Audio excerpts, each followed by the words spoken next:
sei se eu tomo uma versão a rosa por causa da mágica. Não, mas a gente vai hoje mudar tudo isso. Então,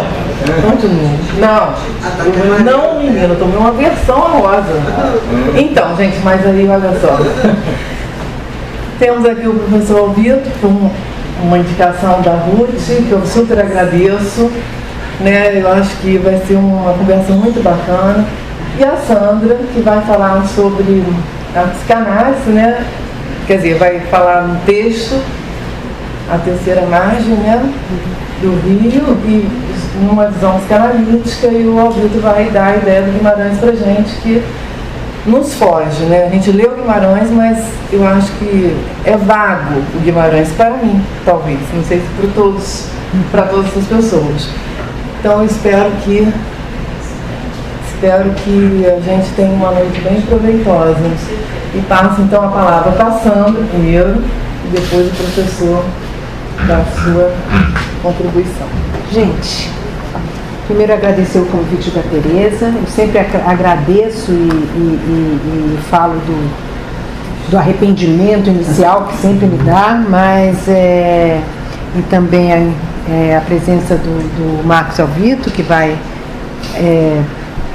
alimentar a nossa conversa, e de vocês aqui numa noite de rio, que ainda não caudaloso, mas um rio com chuva.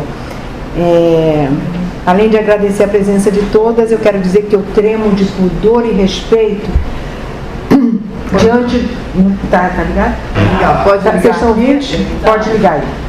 Diante da responsabilidade de iniciar a travessia do caudaloso rio Roseano, um rio que se navega de maneira vária, não sendo diferente quando arriscamos a viagem no conto sobre o qual vamos conversar aqui, a terceira margem do rio.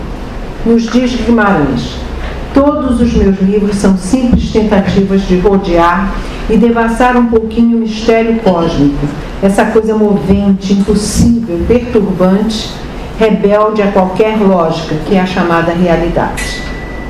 O texto, as palavras, o ritmo, a poesia, recolhidos de um Brasil profundo, de um sertão enorme, do tamanho do mundo, apontam para o universal.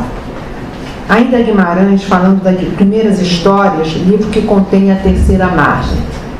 Eu não vou me ater apenas à psicanálise, porque a literatura também é algo que me toma muito, então vou entrar um pouquinho.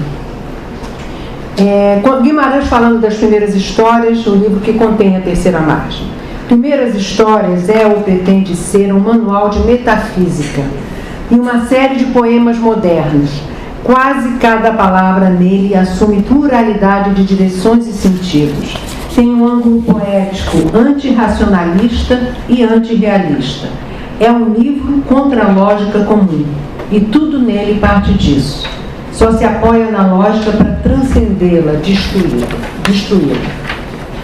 Bem, tentando seguir a receita do mestre, e alimentada do banquete antropofágico oferecido pelo conto e pelas contribuições de Zé Miguel Wisnik, Judith Rosenbaum, Valnice Nogueira Galvão, Milton Nascimento e Caetano Veloso, e mais alguns, e last but not least, Sigmund Freud, com um tris-tris de Lacan. Espero contribuir na difícil tarefa de suportar o mistério, fazendo convite para trilharmos juntos as veredas do Rosa. O conto. Começando pelo título.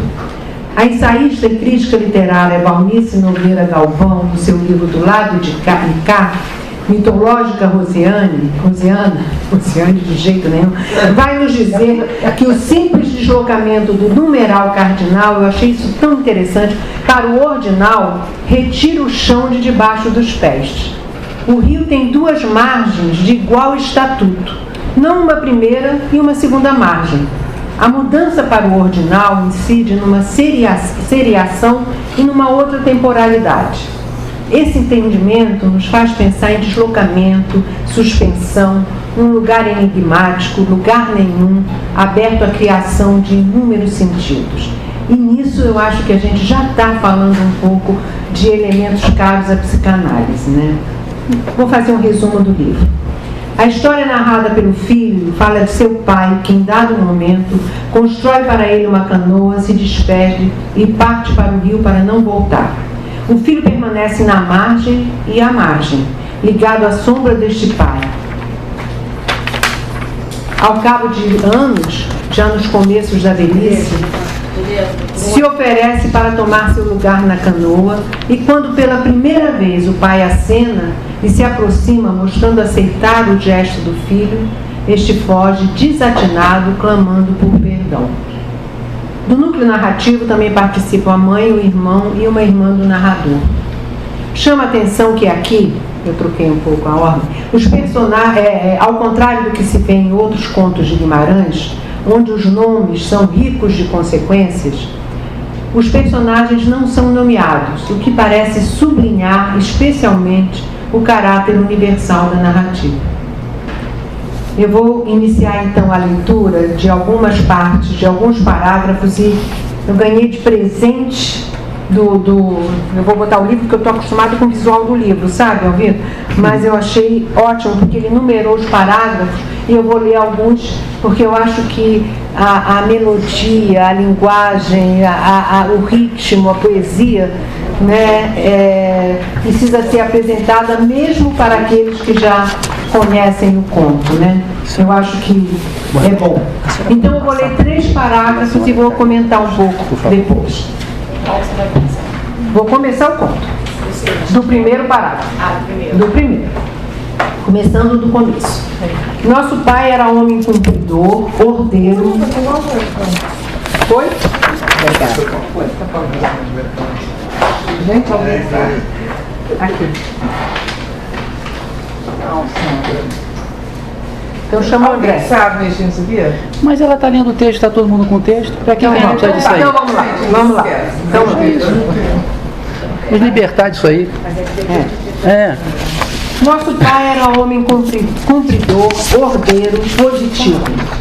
E sido assim, desde mocinho e menino, pelo que testemunharam as diversas sensatas pessoas quando indaguei a informação. Do que eu mesmo me lembro, ele não figurava mais estúrdio nem mais triste do que os outros conhecidos nossos. Só quieto. Nossa mãe era quem regia e que ralhava no diário com a gente, minha irmã, meu irmão e eu. Mas se deu que certo dia nosso pai mandou fazer para si uma canoa. Era sério. Encomendou a canoa especial de pau de vinhático, pequena, mal com a tabuinha da polpa, como para caber justo o remador. Mas teve de ser toda fabricada, escolhida forte e arqueada em rijo, própria para dever durar na água por uns 20 ou 30 anos. Nossa mãe jurou muito contra a ideia. Seria que ele, que nessas artes não vadiava, se ia propor agora para pescarias e caçadas? Nosso pai nada não dizia. Nossa casa no tempo ainda era mais próxima do rio, obra de nem quarto de légua. O rio por aí se estendendo grande, fundo, calado que sempre. Largo de não se poder ver a forma da outra beira. E esquecer não posso do dia em que a canoa ficou pronta. Sem alegria nem cuidado, nosso pai encalcou o chapéu e decidiu um adeus para a gente. Nem falou outras palavras, não pegou matula e trouxa, não fez alguma recomendação. Nossa mãe, a gente achou que ela ia esbravejar, mas persistiu somente alva de pálida, mascou o beiço e bramou. Cê vai, ou cê fique, você nunca volte. Nosso pai suspendeu a resposta. Espiou manso para mim, acenando de vir também por uns passos. Temia a ira da nossa mãe, mas obedeci de vez de jeito. O rumo daquilo me animava. Chega que o propósito, perguntei. Pai, o senhor me leva junto nessa sua canoa? Ele só retornou a olhar em mim e me botou a bênção com gesto me mandando para trás. Fiz que vim, mas ainda virei na grota do mato para saber. Nosso pai entrou na canoa e desamarrou pelo remar. E a canoa saiu-se indo, a sombra dela por igual, feito um jacaré comprida, longa. Nosso pai não voltou. Ele não tinha ido a nenhuma parte. Só executava a invenção de se permanecer naqueles espaços do rio, de meio a meio, sempre dentro da canoa, para dela não saltar nunca mais. A estranheza dessa verdade deu para estarrecer de todo a gente. Aquilo que não havia, acontecia. Os parentes, vizinhos e conhecidos nossos se reuniram, tomaram juntamente conselho. Bem, nesses 4 primeiros parágrafos, alguns elementos da escrita se destacam, pelo menos se destacaram para mim. A expressão nosso pai, que abre o conto, vai se repetir, segundo a minha primeira contagem, deu 20, a segunda já deu 21. 21 vezes, carregando uma cadência de oração que apela para a inversão Pai Nosso e aponta para o lugar do ideal. Ao final do conto, a palavra Senhor se agrega ao Pai, obedecendo a mesma cadência. Na canção de Milton Nascimento e Caetano Veloso, de mesmo nome, inspirada no conto, a sensação de um cântico religioso se evidencia na repetição melódica e também na repetição da expressão Pai Nosso. Nosso Pai, quero dizer. Se der tempo, a gente ouve a canção.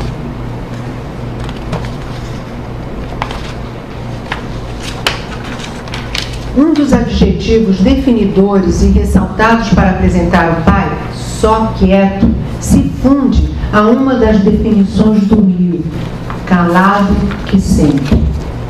Depois uma outra frase, como para caber justo e remador, como para nos informar que nesta viagem só há lugar para um. A progressão do pronome na frase dita pela mãe, "cê vai", você fica, você nunca volte, transformando o que seria raiva, decepção, dor, em ordem. Outras frases nesses parágrafos. Ele não tinha ido a lugar nenhum. Aquilo que não havia acontecia. Estamos aí no terreno do real e não da realidade, de um golpe de real, de algo assim inesperado, insólito, que não tem a ver com toda a realidade em volta. Como nos alerta que deve ser Guimarães lá no início, quando eu leio, se vocês quiserem até falo um pouco. Quando ele fala, todos os meus livros são simples tentativas de rodear e devassar um pouquinho o mistério cósmico, esta coisa movente, impossível, perturbante, rebelde a qualquer lógica, que é a chamada realidade. Então, estamos no terreno do real. No 5º parágrafo, que eu não vou ler, né? Somos informados dos boatos que correm sobre as razões da retirada, doideira ou grave doença, e da decisão da mãe e dos aparentados de que os mantimentos da canoa se gastassem para que o pai tomasse alguma decisão. Ou se ia de uma vez, ou retornava a casa. No 6º e 7º parágrafos, acompanhamos as rezas da família e as oferendas do filho em cumplicidade com a mãe. Aí eu vou ler. No que não engano, eu mesmo cumpria de trazer para ele, cada dia, um tanto de comida furtada. A ideia que senti logo na primeira noite, quando o pessoal nosso experimentou de acender fogueiras em beirada do rio, enquanto que no alumiado delas se rezava e se chamava. Depois, no seguinte, apareci com rapadura, broa de pão, cacho de bananas. Enxerguei nosso pai no enfim de uma hora, tão custosa para sobreviver. Só assim, ele no ao longe, sentado no fundo da canoa, suspendida no liso do rio. Me viu, não remou para cá, não fez sinal. Mostrei-o de comer, depositei num oco de pedra do barranco, a salvo de bicho mexer e a seco de chuva e orvalho. Isso que fiz e refiz sempre tempos afora. Surpresa que mais tarde tive, que nossa mãe sabia desse meu encargo, só se encobrindo de não saber. Ela mesma deixava facilitado sobra de coisas para o meu conseguir. Nossa mãe muito não se demonstrava. Então, vamos ver nesse parágrafo as tentativas feitas isso que eu nomeei, né, que ele, em cumplicidade com a mãe, faz oferendas, né? E as rezas da família, né? Em torno daquele parente que sai do lugar, sai da visão, sai do convívio, né?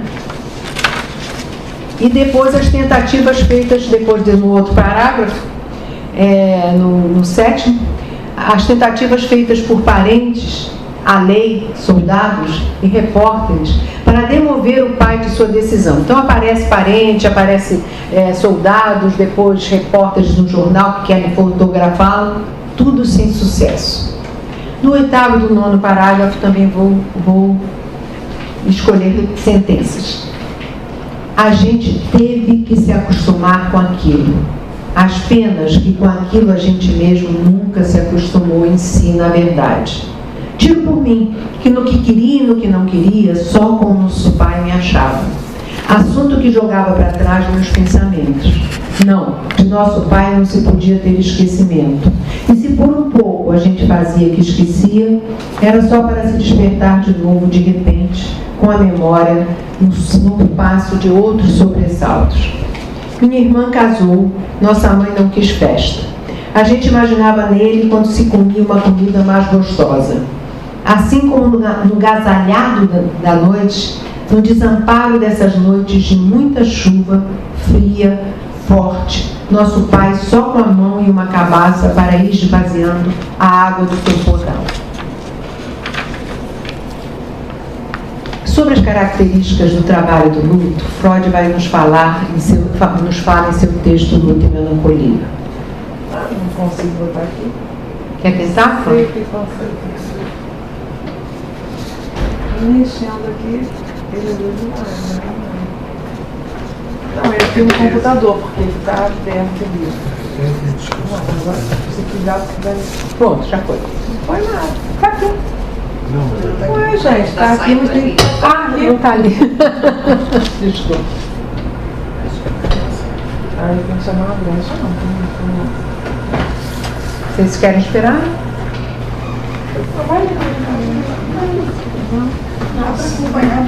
Tá dando para acompanhar? Então, sobre as características, sabe de cor, né? sobre as características do trabalho do luto, Freud nos fala em seu texto Luto e Melancolia. Ao contrário, isso só ocorre pouco a pouco e com grande dispêndio de tempo e energia, enquanto em paralelo a existência do objeto perdido continua a ser sustentada. Cada uma das lembranças e expectativas que vinculavam a libido ao objeto é trazida à tona e recebe uma nova camada de carga, isto é, de sobreinvestimento. Em cada um dos vínculos vai se processando, então, uma paulatina dissolução dos laços de libido. Enquanto isso, no 10º, 11º e 12º parágrafo, também vou recolher algumas frases. Nem queria saber de nós, não tinha afeto, mas por afeto mesmo, de respeito, sempre que às vezes me louvavam por causa de algum meu bom procedimento, eu falava: foi pai que um dia me ensinou a fazer assim. O que não era certo, exato, mas que era mentira por verdade. Sendo que ele não se lembrava mais, nem queria saber da gente, por que então não subia ou descia o rio para outras paragens, longe, no não encontrado? Vemos aí um tímido ensaio de revolta e um apelo comovente, uma demanda de pai que lhe deu uma identidade. Mais à frente. Minha irmã se mudou com o marido para longe daqui. Meu irmão resolveu e se foi para uma cidade. Nossa mãe acabou indo também de uma vez residir com minha irmã. Ela estava envelhecida. Eu fiquei aqui de resto. Eu nunca podia querer me casar. Eu permaneci com as bagagens da vida. Nesses parágrafos vamos tomando contato com as diferenças das reações dos familiares. A mãe, a filha e o outro filho vão aos poucos retomando suas vidas. A filha casa, tem um filho, muda com o marido para longe. A mãe vai morar com a irmã, o irmão muda para a cidade. Vão respondendo ao acontecido. A retirada do pai para lugar nenhum, para a terceira margem. Vão realizando o trabalho do luto, elaborando a falta, a perda. Continuando com Freud. De qualquer forma, o que se constará é que após completar o trabalho de luto, o eu se torna efetivamente livre e volta a funcionar sem inibições.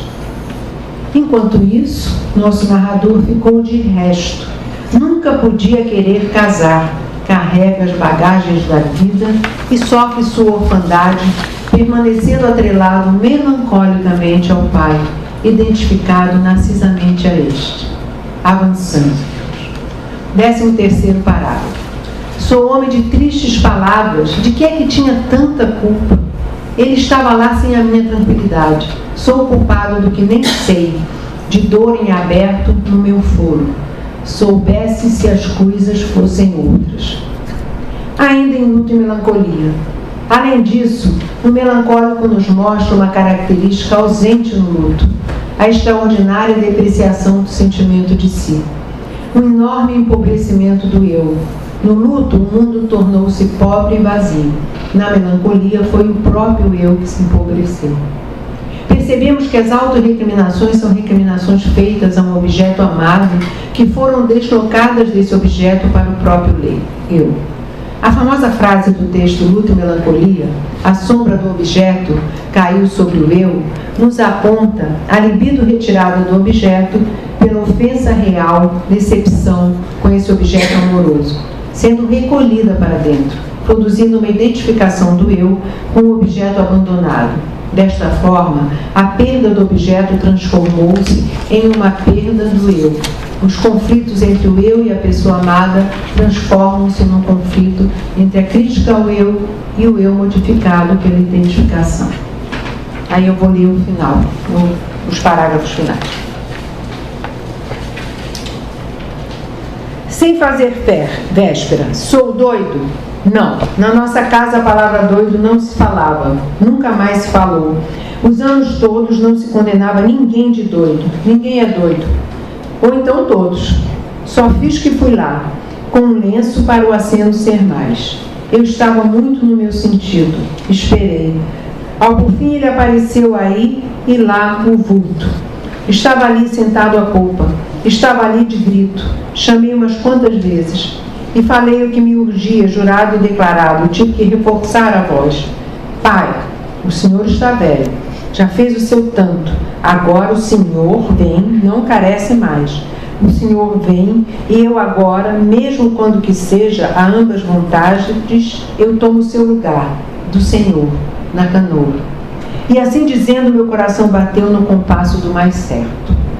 Ele me escutou, ficou em pé, manejou remo na água, proava para cá concordado, e eu tremi profundo de repente, porque antes ele tinha levantado o braço e feito um saudar de gesto, o primeiro depois de tamanhos anos decorridos.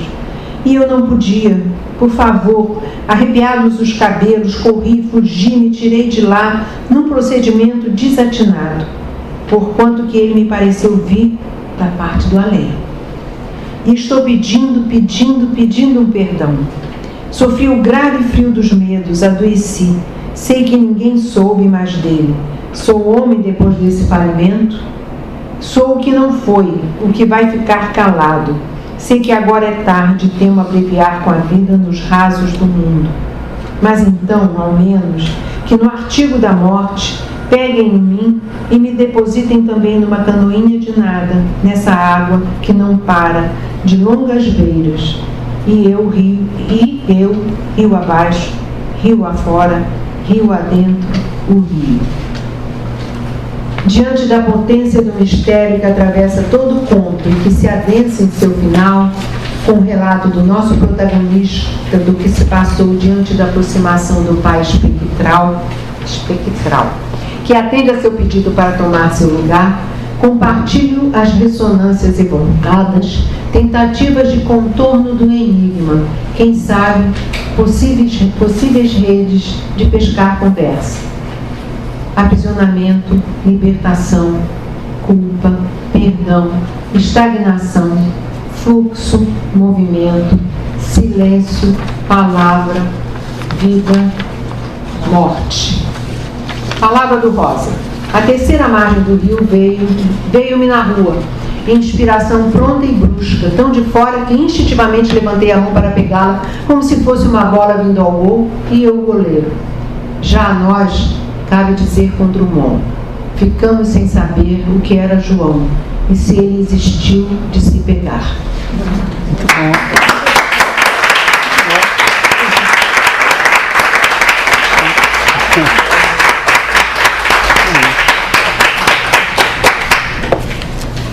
Agora, desliga esse. Como é que acende aqui? Pode desligar aqui? Você vai usar aqui não, né? Não, já liguei. Agora você desliga. Posso falar sem microfone? Mas vai gravar. É porque eles vão gravar, eles podem gravar. Eles vão gravar. Porque sempre que possível eu gosto de driblar os meios técnicos no relacionamento humano. Traduzindo, eu não uso telefone celular. Não tenho telefone celular.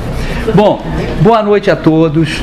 Em primeiro lugar, uma alegria voltar a essa casa depois de quase 30 anos. Acreditem se quiserem, quando eu era um jovem professor, né, sem cabelos brancos, eu vim aqui para um seminário sobre o mito, né, interpretação de mitos, e eu vim falar sobre o mito na Grécia Antiga, falar do Vernan e tal. E eu lembrei disso outro dia, então é a minha segunda vez. Agradeço o convite muito gentil da Maria Tereza Lopes, aos meus queridos amigos que me indicaram, o que é uma responsabilidade a mais, né? E agradeço a oportunidade de estar aqui. Poucas vezes eu vim para um debate, para uma mesa redonda, com tanta expectativa para ouvir as outras pessoas. Não que eu não ache as outras pessoas interessantes, mas é que raramente eu estou numa mesa com psicanalista, né? Normalmente, eu quando era de história, estava numa mesa com historiadores. Vão falar coisas muito interessantes, mas que para mim, de certa maneira, são minimamente conhecidas. Mas, e a Sandra cumpriu totalmente as minhas expectativas, né? Foi uma outra mirada, uma outra maneira de ver esse conto, que obviamente eu não tenho nenhuma possibilidade de trabalhar do ponto de vista psicanalítico. Na verdade, estava lá embaixo, olhando um cartaz da interpretação dos sonhos, Freud falando do umbigo do sonho. Essa noção de umbigo do sonho, embora eu não saiba nem bem o que é, que ele diz que parte de uma coisa escura e tal, eu digo assim, gente, eu acho que é mais ou menos isso que eu vou fazer hoje. Não a interpretação psicanalítica, mas o umbigo do sonho num sentido mais lato sensu, né? Bom, na verdade tem muitas histórias, né? Tem uma outra história, tem uma outra lenda, reza uma outra lenda, contada pelo Otto Lara Rezende, mas que ele jura que foi o Rosa que contou para ele, que o Rosa teve essa ideia do conto no Itamaraty, onde, vejam bem, ele trabalhava no setor de demarcação de fronteiras. Aí ele escreve um conto sobre margem, né? Que vem a ser um limite, um lugar de passagem, que marca, né, dois espaços diferenciados. Tem de um lado da margem, do outro lado da margem. De um lado está o rio, do outro lado está a terra.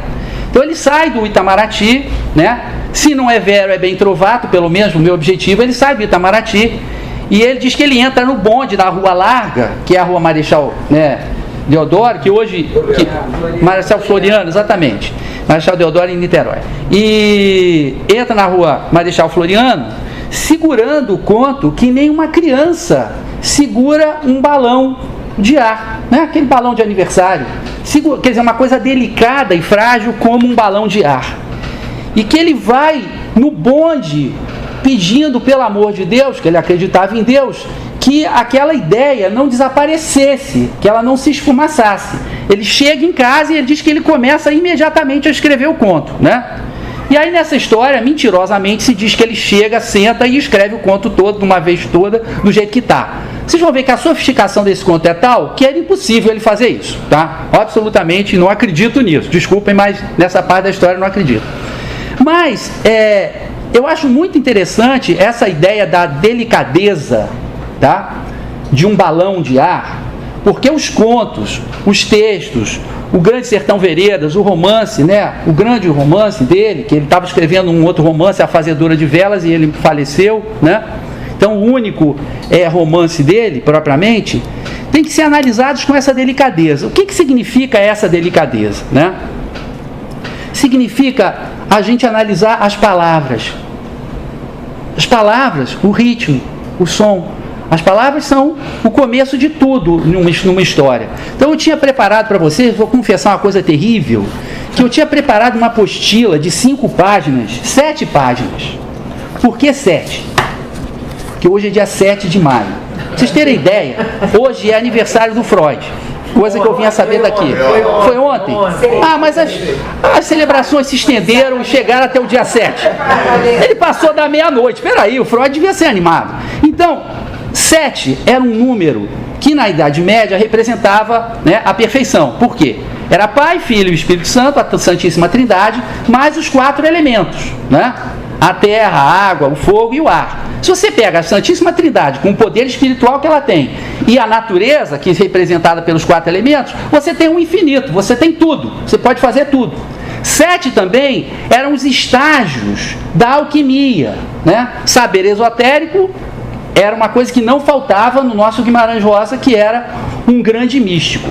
Tanto que o Riobaldo, numa passagem do Grande Sertão Veredas, ele vai dizer assim: eu me confessei com 7 padres, lembram?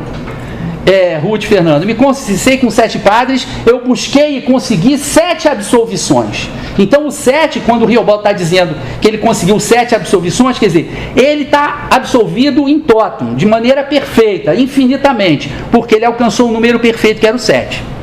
Para piorar, ou melhor, para melhorar, maio era o mês do amor. Não é o mês das noivas, mas era o mês do amor por Guimarães Rosa, que era o mês em que ele tinha conhecido a Araci, né? A segunda mulher e o grande amor da vida dele. Então, os grandes encontros do Grande Sertão Veredas, a primeira vez que Riobaldo encontra o menino, que na verdade é de Adorim, é exatamente no mês de maio. Então, fazer um evento sobre o Rosa, no dia 7 de maio, um dia depois, esticado do aniversário do Freud, na Sociedade Brasileira de Psicanálise, sinceramente, é fantástico. E aí, eu preparei essa apostila de 7 páginas. Ela não tinha 7 páginas, ela tinha 5. Mas eu falei, não pode, ela tem que ter 7. Mudar o tamanho da letra era muito fácil, era praticamente roubar, né? E o Rosa estava lá em cima me olhando: ô garoto, olha o que você vai fazer aí. Então eu aumentei a apostila para 7 páginas. E numa decisão estapafúrdia, quando estava vindo para cá, eu decidi não usar a apostila, né? Eu decidi calçar as sandálias da humildade e, na verdade, ao invés de falar da fortuna crítica sobre o Terceira Margem do Rio, querida, tem para você aqui também, por favor. Eu decidi pura e simplesmente analisar o texto, tá? Só vou fazer isso, só vou analisar o texto, lentamente, devagar. Você tem já? Já, tá, então tá legal, né? Bom, e aí a gente começa pelo livro, porque o Rosa era obsessivo. Então, quando ele dá o nome do livro de Primeiras Histórias, ele está levando esse título a sério. Para começar, estrito senso, não eram as primeiras histórias que ele publicava. Como assim, primeiras histórias? E as histórias e as novelas que ele publicou no Sagarana, no Corpo de Baile, né? Só que esse primeira não tem a ver com a cronologia humana histórica. É no sentido metafísico. Essas histórias aqui, histórias e não histórias, né? Que as histórias são contadas contra a história é a realidade, a história é o real, daquilo que é imaginado, daquilo que é fantasiado. Essas histórias, elas vão lidar com temas como a alma, né? A vida, a morte, a memória, a relação com o pai. Então elas vão lidar com aquilo que é primeiro, com aquilo que é anterior a tudo. O universo, o infinito, Deus. Por isso é que são as primeiras histórias. Quantas são as primeiras histórias? 21 histórias, que é o número 7 multiplicado por 3. É o número de nosso pai no conto. E que permite ao Rosa, na 11ª história, que ela está exatamente no meio do livro, e que vai ser analisada pelo Miguel... Os dois Miguel. Não, mas na próxima aula. Miguel Sayad. E por este que vos fala, humildemente, o espelho, está exatamente na posição 11ª. Né? O número 11, dois números iguais, e ele está no meio do livro. Então, no meio do livro você tem o quê? Um espelho, que reflete os dois lados. E a gente vai ver que o espelho trata da existência da alma. Então, no centro do livro, ele bota a existência da alma. Tá? Bom, só para vocês verem o que ele faz. O Rosa, na verdade, ele foi batizado com a água de um rio, com a água do rio Urucuia. Nos conta a sua filha Vilma no livro Relembramentos. E o Urucuia, o Riobaldo fala, é o rio do meu amor. É um rio de todo destaque no Grande Sertão Veredas. Embora não aconteça tanta coisa importante assim no Urucuia. Mas por que ele valoriza tanto o Urucuia? Porque ele vai dizer que o Urucuia é um rio que corre, ele não diz que é o contrário, mas a gente percebe que é o contrário, né? Ele diz, a maioria dos rios corre da onde? Né? Do nascente, do leste para o oeste. O Urucuia corre ao contrário. Ele corre do oeste para o leste. Ou seja, o Urucuia é o rio dele, que é o rio que se debruça sobre o inconsciente, sobre o imaginário, sobre o outro lado. Né? Por isso o Urucuia é o rio do Riobaldo, desse homem que vive se questionando. O Drummond, num trecho do poema, que já foi citado pela Sandra, o poema, mas não esse trecho, ele dizia que o Guimarães Rosa guardava rios no bolso. E um dos maiores episódios mais interessantes do Grande Sertão Veredas é exatamente quando o Riobaldo encontra um menino, que aí ele ainda não sabe, né, que é o Diadorim, mas ele vai reencontrar muito tempo depois, né? E esse menino faz o Riobaldo sair do Rio de Janeiro, olha só a ideia do começo, o Rio de Janeiro, do início, tá? Mas também tem o Janus, esse deus bifronte de civilização e barbárie, né? Dessa criança que ainda não está civilizada, que ainda não está educada, e ele sai desse rio de águas límpidas, onde tem um cágado, e está na apostila isso, depois vocês olham, vocês têm um dever de casa para fazer depois de hoje. Eu sou professor, eu não sou nada mais, né? Então eu dou palestra, participo de debate, meu negócio, eu dou aula, eu sou professor, e pronto, pé no chão, e dever de casa, né? Meus alunos me conhecem, é assim. Então ele sai daquele rio tão tranquilo, pequeno, águas límpidas, que é a infância, sem preocupações, e ele entra no rio turvo, movimentado, aquele turbilhão, onde tem a onça d'água, que é a ariranha, que pode fazer virar a canoa. Olha a canoa do terceiro, margem do rio, que pode fazer virar a canoa. E ele pergunta pro menino, que é o Diadorim, mais tarde vai ser o Diadorim, se aquela canoa é aquela canoa de pau que boia, tá? De madeira que boia. E ele fala, não, essa canoa aqui é do pau que afunda, né? Aí o Riobaldo fala, mas eu não sei nadar. Aí o menino fala para ele, eu também não. Carece de ter coragem. Então naquele episódio do Riobaldo e do menino, tá? Os dois rios estão representando a infância e a vida madura, com todos os seus desafios, né? Uma travessia que precisa ser atravessada, precisa ser cumprida, né? O rio da terceira margem é um rio completamente diferente, como a gente vai ver. Mas, novamente, a gente tem como símbolo focal, antropologia fala isso, símbolo focal. Você tem um ritual, né? Qual é o símbolo focal desse ritual aqui? Pode ser a cruz, pode ser uma outra coisa, tá? Então, o símbolo focal, em torno do qual está construído o conto, né, para usar uma terminologia da antropologia, porque eu fui casado com uma senhora muito respeitável chamada História, mas eu não aguentei, tive um caso com antropologia, fiz doutorado em antropologia, e agora estou com nos braços o meu grande amor, que é a literatura. Se ela retribuir o amor que eu tenho por ela, vai dar tudo certo. Então vamos ao conto, tá? Primeiro, se vocês pegarem a apostila, vocês vão ver o seguinte, tem a divisão em partes lógicas, né? E aí eu afirmei o seguinte, esse conto tem a estrutura de uma pedrinha jogada no rio com o efeito inverso. Opa, não entendi. É muito simples. Você joga uma pedrinha no rio, ou no lago, se preferirem, pode ser até numa poça d'água mais rombuda, assim, você joga a pedrinha. O que vai acontecer? Faz um primeiro círculo concêntrico muito pequenininho, e esse círculo vai se alargando, até sumir, né? Quando chega no círculo maior, o círculo menor já desapareceu há tempos, e a pedra já está lá no fundo do rio, tá? Esse conto é como se eu jogasse uma pedra e primeiro viesse o grande círculo concêntrico lá de fora e ele fosse que nem um redemoinho, se limitando, entrando, até chegar num pontinho. Que pontinho é esse? É o narrador. Esse pontinho vai ser o narrador, vai ser o filho, que vai ser o último, né, a continuar sendo atingido por aquela pedra que foi jogada no rio. Não foi uma pedra que foi jogada no rio, mas foi uma canoa com o pai dele lá dentro. Vamos fingir que é uma pedra, tá? Só, assim, para efeito de imagem. Então vamos para o primeiro parágrafo. Belíssima a contribuição da Sandra, né, do nosso pai. Eu só chamo a atenção que lá na frente, depois que todos os outros círculos mais externos desaparecem, ele vai falar o meu pai. Porque a família já foi embora. A comunidade já não se interessa. O repórter já não aparece mais com lancha. O padre já não reza a missa na beira do rio, né? Só tem ele. Então ele fala, o meu pai. Né? Uma hora que... O meu pai. É o 11º parágrafo que isso acontece. Então aqui, ele, no primeiro parágrafo, é interessante, porque ele vai começar a contar a história, né?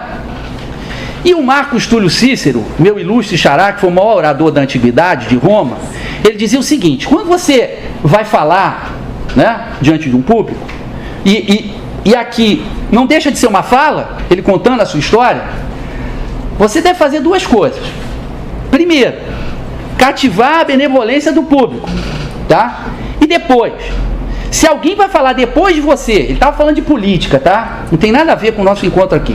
Mas se alguém vai falar depois de você e é seu inimigo, vai te combater, você deve desmontar os argumentos dele para que ele não tenha argumento para te atacar. Então, no primeiro parágrafo, ele faz isso. Antes que as pessoas venham dizer que o pai dele era maluco, tá certo?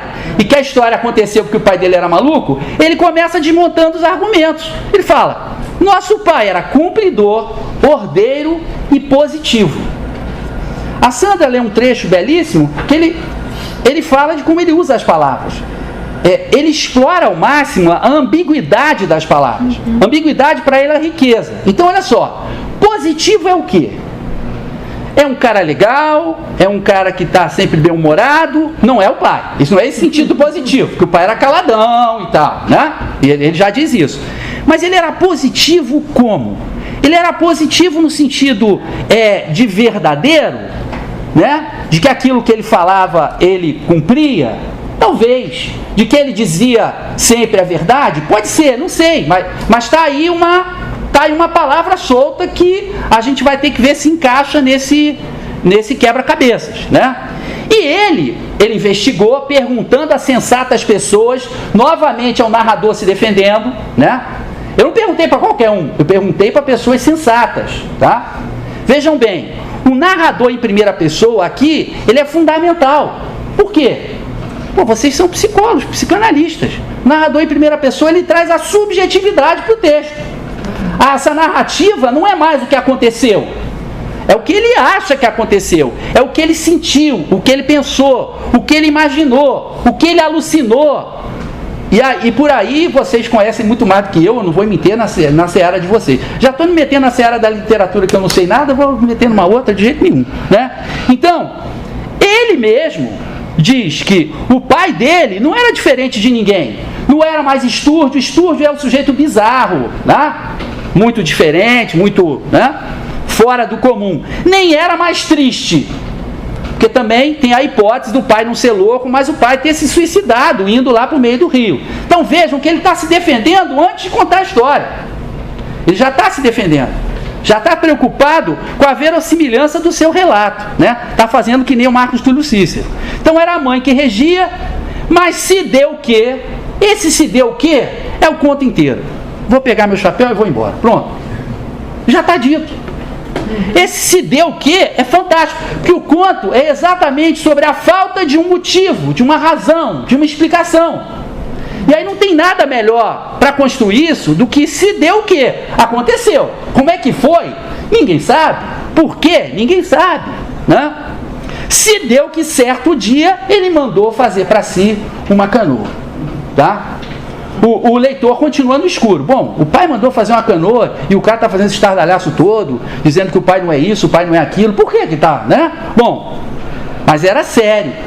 A canoa especial de pau de vinhático. Adivinhe, o que vocês acham? O vinhático afunda ou não afunda? se virar. A canoa lá do Riobaldo virava. E essa? Acho que não. Não afunda, exatamente. Porque é uma canoa para durar, para ficar no rio. 20, 30 anos. 20, 30 anos, a madeira, mas para ela continuar ali em pé com o pai ali dentro, tá? E tem mais. Eu fui ver o que era o vinhático. E a madeira do vinhático é uma madeira fina, de carpintaria. Ou seja, madeira apropriada para eu fazer uma coisa sob medida.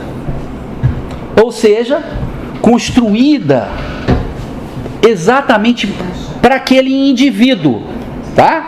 Não é madeira para fabricar canoa em série, é para construir uma canoa individual, voltada e unicamente, exclusivamente feita para aquela pessoa. É uma madeira de carpintaria, uma madeira boa para fazer esse tipo de trabalho. A madeira era pequena, só cabia o remador. Então, aqui subjetividade está muito clara, eu não preciso, né? O que eu falar vai ser pior, né? Para durar 20 ou 30 anos, né? O pai não disse nada, e a nossa casa naquela época era perto do rio. Talvez depois tenha se mudado para longe do rio, não sei. A família ficou com ojeriza do rio, não sei. Mas ele diz que naquela época era perto do rio. Depois ele não menciona mais isso, né? E o que era o rio? Ele diz, estou no segundo parágrafo. O rio por aí se estendendo grande, fundo, calado que sempre. Gente, isso não é o rio São Francisco turbilhão. Isso é um rio imponente, eterno, infinito, grandioso, né? Isso é um rio de imobilidade. Isso é um rio de permanência, né? As palavras aqui constroem um imaginário, constroem uma sombra. Esse grande rio, quase à beira do qual a gente morava, né? O rio é um rio calado. É um rio que não fala. É um rio que não tem barulho. Infinito não tem barulho. Tá certo? Infinito não tem barulho. Alma não tem barulho. As coisas eternas, infinitas, não tem barulho, né? Bom, e ele calado que sempre, que dá essa ideia de infinito também. Sempre foi calado e sempre vai continuar calado, né? Ele era tão largo que não se podia ver a forma da outra beira. É interessante porque o conto se chama A Terceira Margem do Rio. Quantas vezes aparece a palavra margem no rio? No conto? Uma. E ele fala praia de margem. Quer dizer, a praia que é localizada na margem. Falar de uma margem ou outra margem, ele não fala. Ele fala a outra banda do rio, a outra beira do rio. E quando ele está falando do rio material, que não é o rio espiritual, metafísico, ele usa outro termo, para guardar a força da palavra margem, né? Você é um danadinho, João Guimarães Rosa, mas eu estou na sua cola.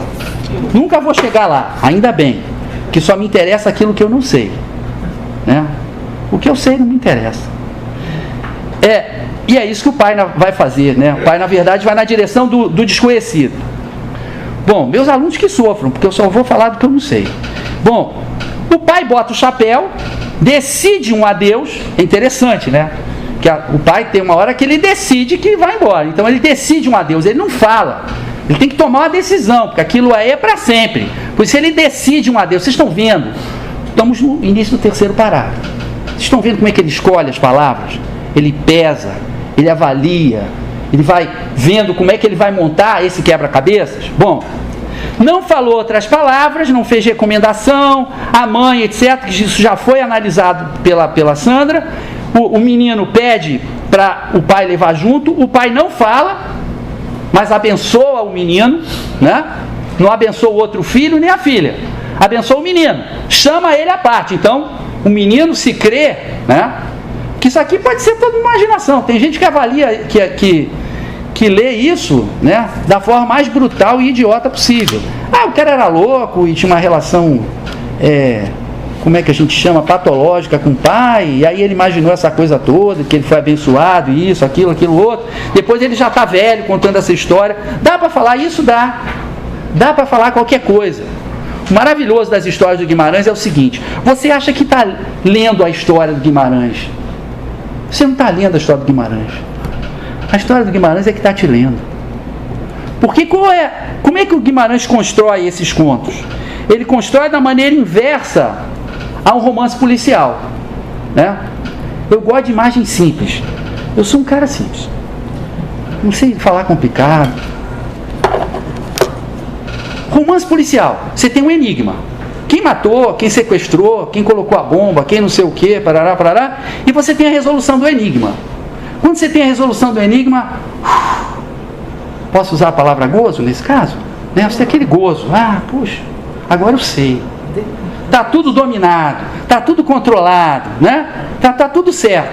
O Guimarães é o contrário. O enigma dele não vem no começo, vem no fim. Depois que você lê, é que ele te entrega o enigma. Toma aí o enigma para você. O que é o rio? O que é a relação do pai com o filho?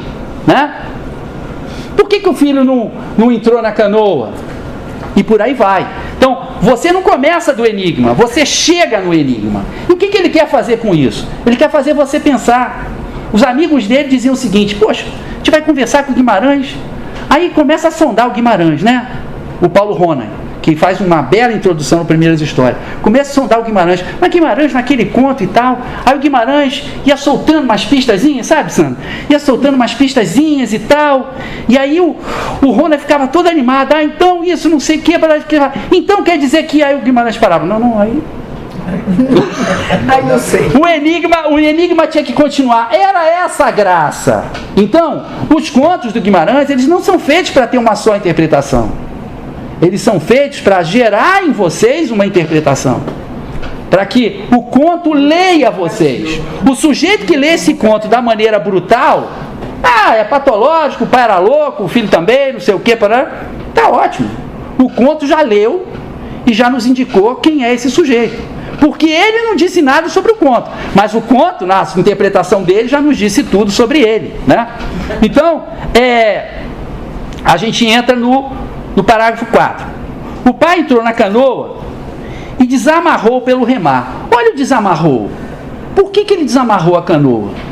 A canoa estava amarrada mesmo? É no sentido físico?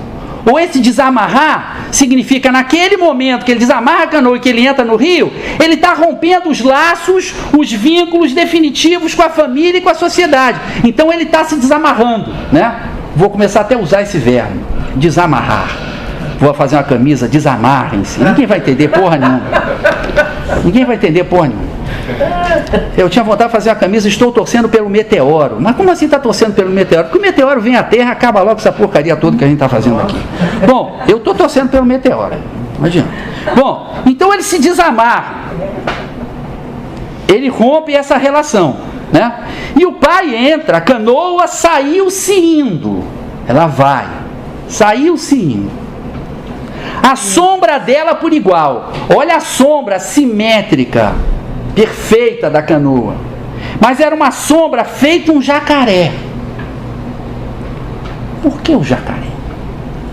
Tinha jacaré no Rio São Francisco. Não sei se ainda tem. E o Rosa uma vez disse que ele queria ser um jacaré no Rio São Francisco. Por quê? Porque o jacaré fica lá só pensando. Essa é a ideia dele. Fica pensando, fica lá fingindo que ele é uma pedra, fazendo parte do rio.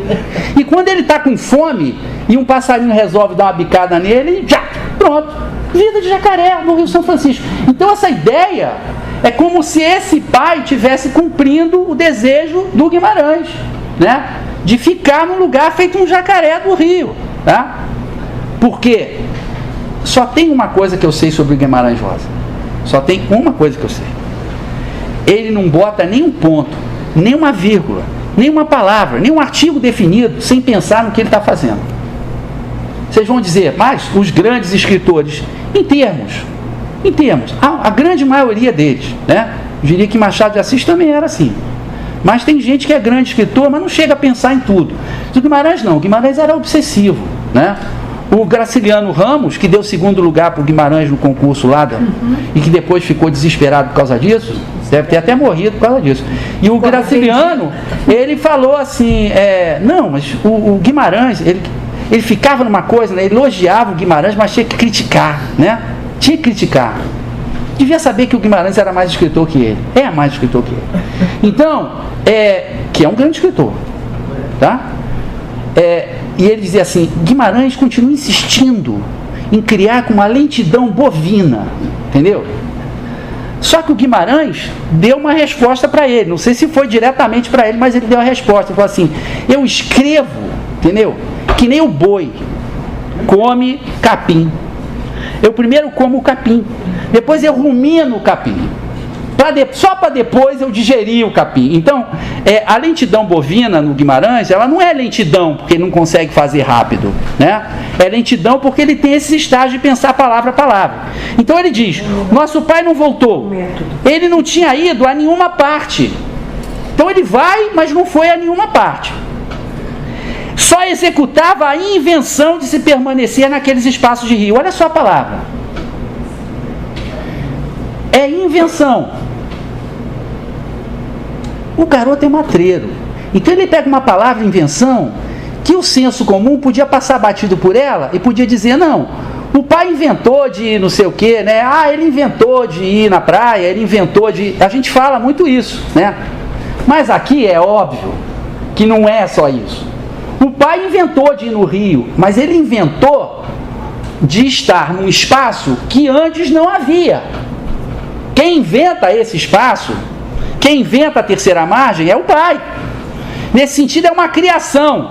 É por isso que ele inventa de se permanecer naqueles espaços do rio. Naqueles quais? Ele não disse aonde. É totalmente indefinido. Naqueles espaços do rio. O pai inventou de ficar ali, né? Ele criou um espaço que não havia. A estranheza dessa verdade, a palavra verdade aparece algumas vezes no texto, né? Ela brilha assim que nem um sol, né? Que verdade é essa? É a verdade daquilo que é inventado.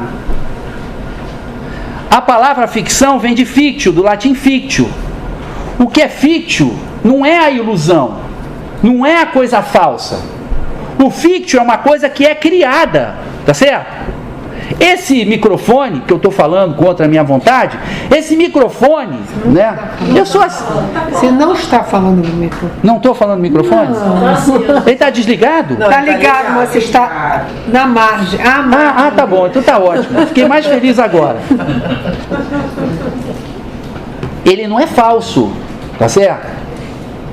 Ele não é falso, ele não é ilusório. Ele foi inventado, ele foi criado, ele foi construído. Da mesma maneira a ficção. A ficção é algo que é criado. No Ora e Veja Augusto Matraga, né, tem uma hora que o narrador diz assim, essa história aqui é toda ela verdadeira. Porque isso aqui não foi caso acontecido, não. Isso é totalmente inventado por mim. Pensem bem. Se eu tiver que relatar um caso acontecido, se você tiver que resumir o que foi a sua ida lá na Sociedade Brasileira de Psicanálise, que tinha uma ótima psicanalista analisando o conto, depois um louco completo, total, né? Você não vai conseguir dizer tudo o que aconteceu. Cadê a realidade? Cadê a verdade? Não tem. Agora, se você fizer um conto, que você transforma isso numa coisa totalmente diferente, né? Aí sim tem uma verdade perfeita ali. Então o pai inventou uma verdade. Eles ficaram estarrecidos diante da verdade que o pai tinha inventado, de criar um outro lugar para ele ficar no rio, né? É por isso que aparece a palavra verdade. É uma verdade estranha. Aquilo que não havia, acontecia. Olha só, não havia, não existia antes. E talvez não houvesse mesmo, na realidade. Mas acontecia, o pai fez acontecer. O pai inventou pela sua ação e pelo seu pensamento. Os parentes se reúnem e tomam conselho. Aí começam os círculos concêntricos, né? Os parentes, os vizinhos, né? Começam as tentativas de explicação. Doideira, que é a primeira coisa que se diz, né? Sempre que uma pessoa tem um comportamento num grupo diferenciado, se diz que é doideira. Vocês sabem que inicialmente, né, se colocavam lá, no que eu não sei nem se pode chamar de hospício, todo tipo de comportamento, né? Tanto comportamento que ainda hoje se chama de louco, ou de pessoa com problema mental, como pessoas com outros comportamentos que a sociedade considerava bizarra e, portanto, jogava lá e amontoava. Toda vez que alguém faz uma coisa diferente, esse é doido, esse é maluco, né? enquanto os inventores e escritores foram isso. Depois vem a religião, pagamento de promessa, feia doença, lepra.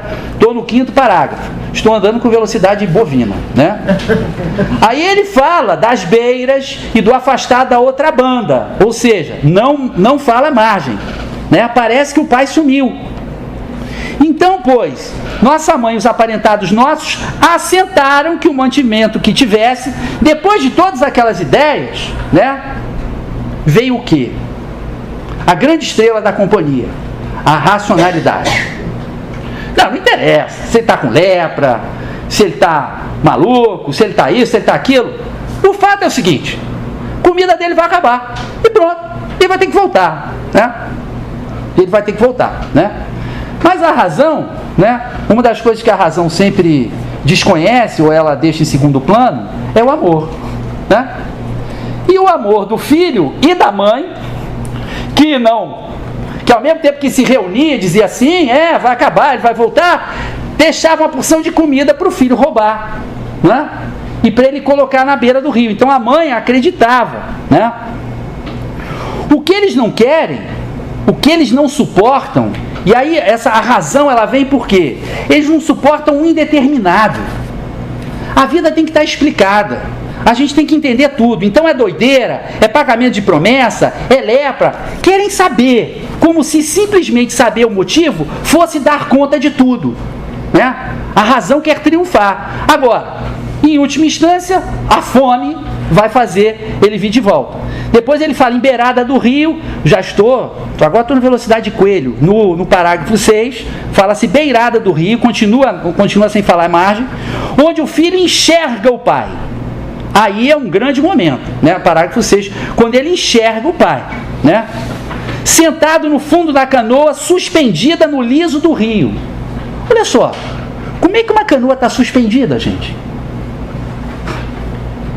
Estão notando a palavra? Suspendida é um negócio que está no alto, pairando.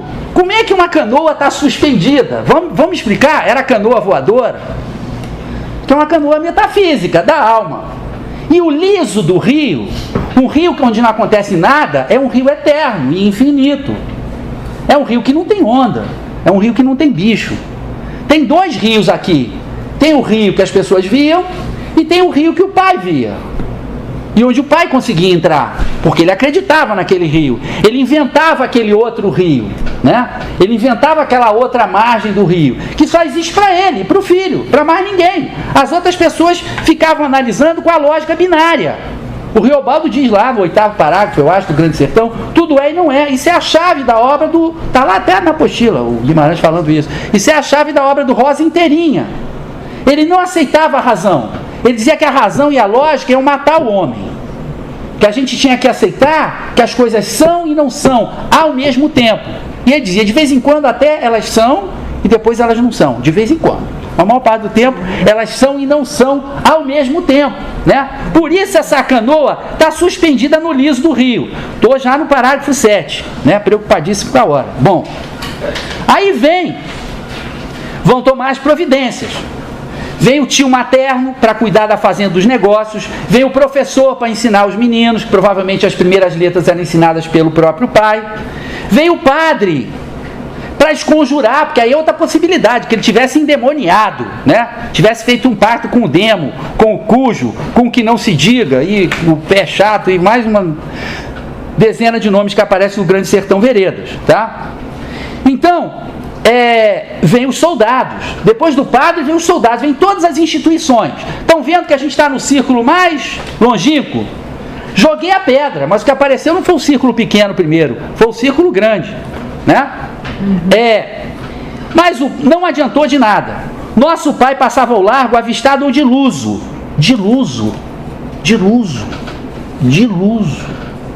Olha o som, diluso. Diluso parece difuso. Parece, na verdade, tem relação com diluído, como se ele tivesse se misturando ao rio, tá? Como se ele tivesse se derretendo no rio, virando o líquido do rio, tá? Virando eterno também. Mas diluso significa vislumbrado, mas vem de de uma palavra que significa diluído. Então, o pai estava diluído no rio. Por isso ninguém via. O filho que queria tanto no pai, via, mas os outros não viam. O pai já está diluído no rio, né? Eles vislumbravam que tinha alguma coisa. Aí vem os homens do jornal, aí é o ponto máximo do externo, né? Pessoas de fora mesmo da comunidade, da cidade grande, vê o homem do jornal, mas se ele não pode tirar uma fotografia, que é o que comprova a existência do pai, ele vai embora. Que não vai contar uma história que ninguém vai acreditar se ele não tirar a fotografia, né? Bom, e o pai enquanto isso? O pai desaparecia para outra banda, não fala outra margem, ele evita falar e guarda a força da palavra. Abrou a canoa no brejão de léguas que há por entre juncos e matos, que só ele conhece. Por que só o pai dele conhecia aquele brejão? Se for o brejão físico, é muito difícil. Tinha uma porção de pescadores, uma porção de agricultores, todo mundo entrava no rio. O rio era um centro de vida, né? No rio da realidade, todo mundo conhecia o brejão. Mas no rio do real, pegando a perfeita distinção da Sandra, né? Só ele conhecia a escuridão daquele. Ele estava num lugar onde ninguém penetrava. Só ele. Que escuridão profunda é essa? São as profundezas da alma? As profundezas do silêncio? As profundezas do eterno? Do infinito? Da terceira margem? Né?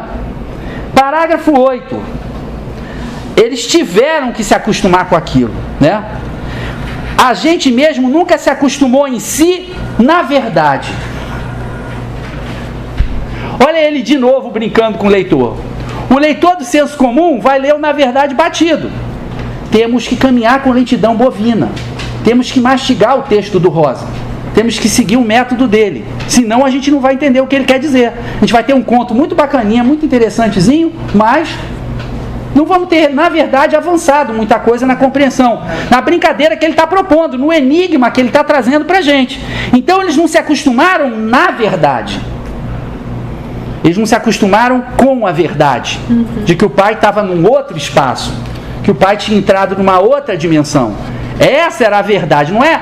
Na verdade nós não nos acostumamos. Ele está fazendo uma brincadeira, né? É uma delícia brincar com você, João Guimarães Rosa. Estou atrás de ti.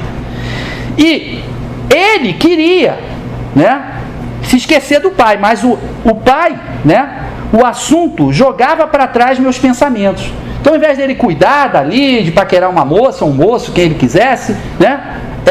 Não. Ele só ficava pensando para trás.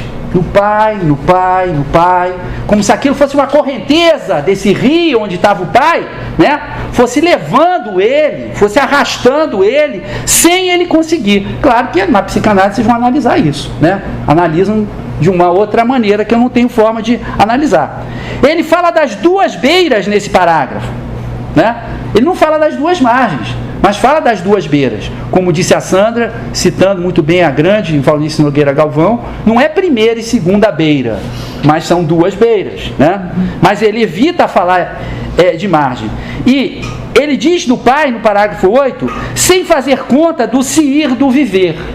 Que o pai não faz conta do se ir do viver. Ou seja, o pai ignorava o ir do viver. O que é o ir do viver? O viver vai para frente. Como diria o grande João Saldanha, vida que segue. Teu time apanhou hoje, amanhã ele está ganhando. Vida que segue. Mas, para o pai, a vida não seguia. Tá? A vida não seguia. Ele está num outro espaço e ele está também no outro tempo.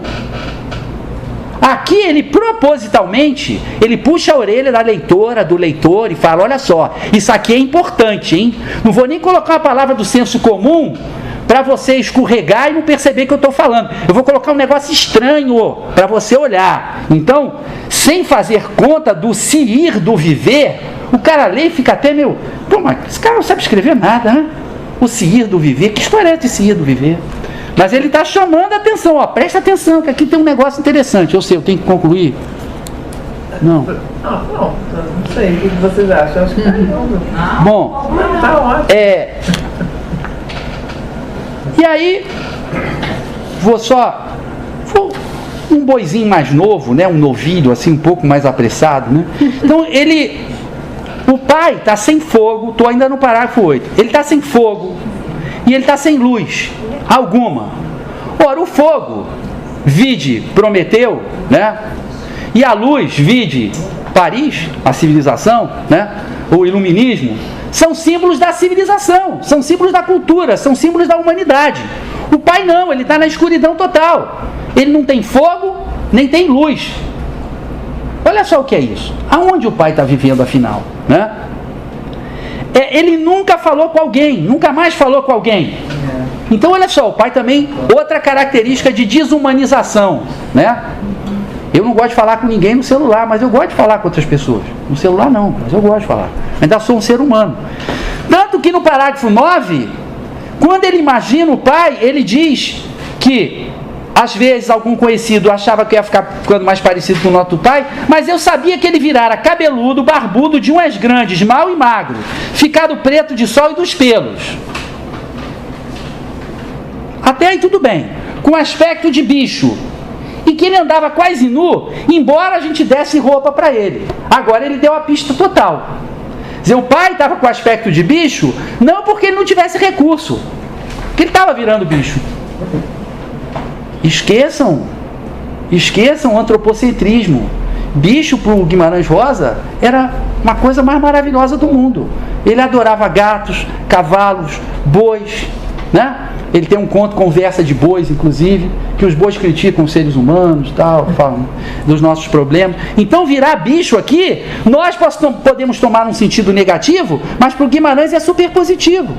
Esse homem está voltando ao mais primitivo, no sentido de primeiras histórias, né? Esse homem está voltando à natureza. Se fosse possível, né? Apertar um botão, essa confusão toda que a gente tem.